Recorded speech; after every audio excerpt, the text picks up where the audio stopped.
After 11 days of grueling testing at Sakhir, the car that has dominated the conversation, the photography, and the nightmares of rival engineers is undoubtedly the Mercedes W17. The Silver Arrows employed a masterclass in sandbagging from day one, flying under the radar until Antonelli unleashed a 1-minute 32.803 on the final day, a lap that served as official confirmation of how far Mercedes has pushed the 2026 regulations. This car is not just a straight-line weapon. Mercedes engineers have manipulated the grey areas of the rules, particularly regarding active aero and energy deployment, with such precision that rivals are already knocking on the FIA's door. Before we dissect the revolutionary details of the W17, the 4-element wing genius, and that brutal engine power, subscribing to the channel is your first step in choosing a side in this technical war. At the heart of the W17 lies the 2026 Mercedes power unit, currently viewed as the paddock's primary technical threat. The 2026 regulations' 50-50 power split between the internal combustion engine and the electric motor has left many teams struggling with clipping at the end of the straights. However, Mercedes appears to be leagues ahead in battery management software, particularly in MG UK mapping. While rivals run out of breath at the end of the straights, the W17 keeps pulling relentlessly. The secret lies in Mercedes perfecting the millimetric balance between harvesting and deployment. Paddock leaks suggest that Mercedes is using battery energy not just for raw speed, but to maintain the internal combustion engine's thermal efficiency. This technical edge has so terrified the Ferrari and Red Bull Ford camps that political lobbying to curb Mercedes via engine compression ratios has reached a fever pitch. The infamous 4-element rear wing that Mercedes debuted on the final day sent every rival engineer to the trackside with a camera. It is being hailed as the holy grail of 2026 Active Aero. In 2026, the traditional DRS as we know it is gone. It has been replaced by Z mode, high downforce, and X mode, low drag, which shift the car's entire aerodynamic balance. Moving away from traditional two-piece designs, Mercedes integrated 2 additional vanes that manipulate the boundary layer airflow down to its atoms. The brilliance of this design is found in the transition. In corners, when Z mode is active, these 4 elements align at angles that generate massive rear-end downforce beyond what rivals thought possible. But the real magic happens on the straights when X mode is engaged. These 4 independent elements flatten in milliseconds to become perfectly parallel, virtually deleting the drag coefficient. Mercedes engineers are not just cutting the air, they are using this multi-vane structure to stabilize the dirty air exiting the diffuser, dramatically boosting the car's top-end velocity. However, this engineering masterpiece showed its fragility during Antonelli's well-documented pneumatic pressure loss failure. In the 2026 era, switching between these modes is not just a button press, it is a total reconfiguration of the car's aero map under the crushing loads of 340 km per hour. The pneumatic system Mercedes uses to synchronize these 4 independent vanes must handle these extreme forces dozens of times per lap.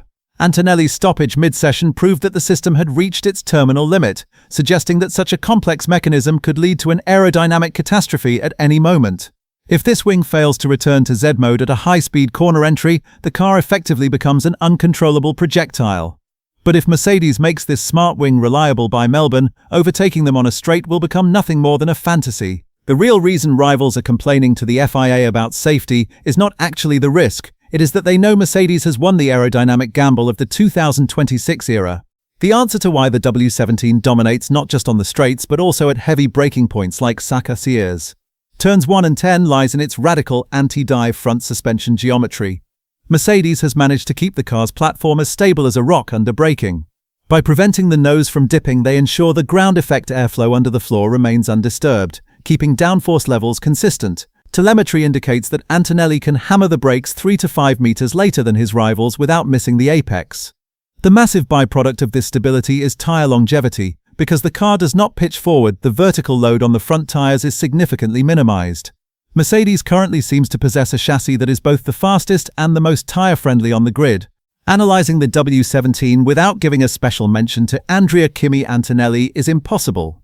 On the final day, the young Italian controlled a car as complex and ferocious as the W17, with the composure of a veteran. His 1-minute 32.803 on C3 tires was proof not just of the engine's power, but of the driver's total synergy with the machine.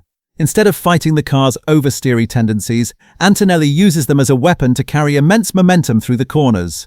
Whispers from the Mercedes garage suggest his technical feedback is calibrated more like a seasoned world champion than a rookie. It seems Mercedes' gamble following Hamilton's departure has paid off. Antonelli proved to the world in Sakhir that he possesses the raw talent to push this engineering beast to its absolute limits. While Mercedes appears to be the absolute master of the paddock, the W17 remains a project walking a knife edge. Antonelli's pneumatic leak is a stark reminder that they haven't fully tamed this complex Active Aero system yet. Rivals Ferrari and Red Bull are hoping Mercedes' performance gamble will lead to a reliability catastrophe mid-season. After all, so many moving parts increase the probability of failure exponentially. However, Mercedes proved that its basic package is essentially reliable, completing 750 laps during the Bahrain tests. The issues are concentrated only in the highly complex next-gen components. If the engineers at Brackley and Brixworth can iron out these pneumatic valve and software sync issues by Melbourne, the 2026 season might become nothing more than a battle for second place for the rest of the grid. Mercedes' technical dominance has set the paddock on fire, not just on track but behind the closed doors of meeting rooms. Rival pressure on the FIA to curb Mercedes' engine advantage has reached undeniable levels. The debates over the 16:1 compression ratio and fuel flow limits are a brutal testament to how correctly Mercedes interpreted the 2026 rules. The fact that some teams want to withdraw their own technical proposals simply because Mercedes executed them better highlights the desperation in the pit lane. Mercedes has cornered its rivals with a lethal combination of raw power and aero cunning.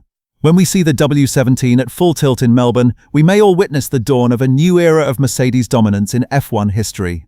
As Sakhir testing officially concludes, the Mercedes W17 stands tall at the top of the hierarchy as the absolute, staggering, and terrifying favourite for 2026, looking down on its rivals. The four-element wing genius, the anti-dive suspension geometry, and the relentless raw power of the Mercedes engine have transformed this car into an almost unstoppable engineering beast. Andrea Kimi Antonelli's raw, brutal pace proves that the final and most critical piece of this massive and complex Mercedes puzzle has finally locked into place at exactly the right time. The rest of the paddock is now left wondering not just about Mercedes' outright one-lap speed, but how such a complex mechanical structure with so many moving parts will react to the unique, bumpy and narrow challenges of the Melbourne street circuit, and where those lingering reliability issues might finally reach their breaking point. Mercedes appears to have successfully merged their 2014-style engine dominance with a new era of aerodynamic brilliance, putting the entire grid in a technical vice grip.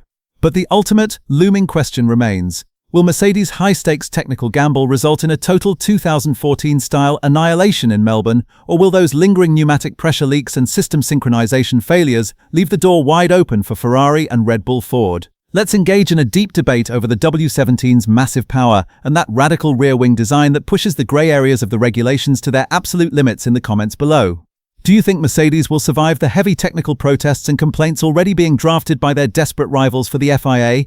Don't forget to subscribe and hit the bell for the final pre-Melbourne leaks, the deepest technical deep dives, and the true, unfiltered pulse of the paddock. The 2026 revolution is just getting started, and we'll be here to bring you the sharpest, most transparent insights from every single lap. Wishing you the fastest, most stable, and safest exit from the pits. Peace.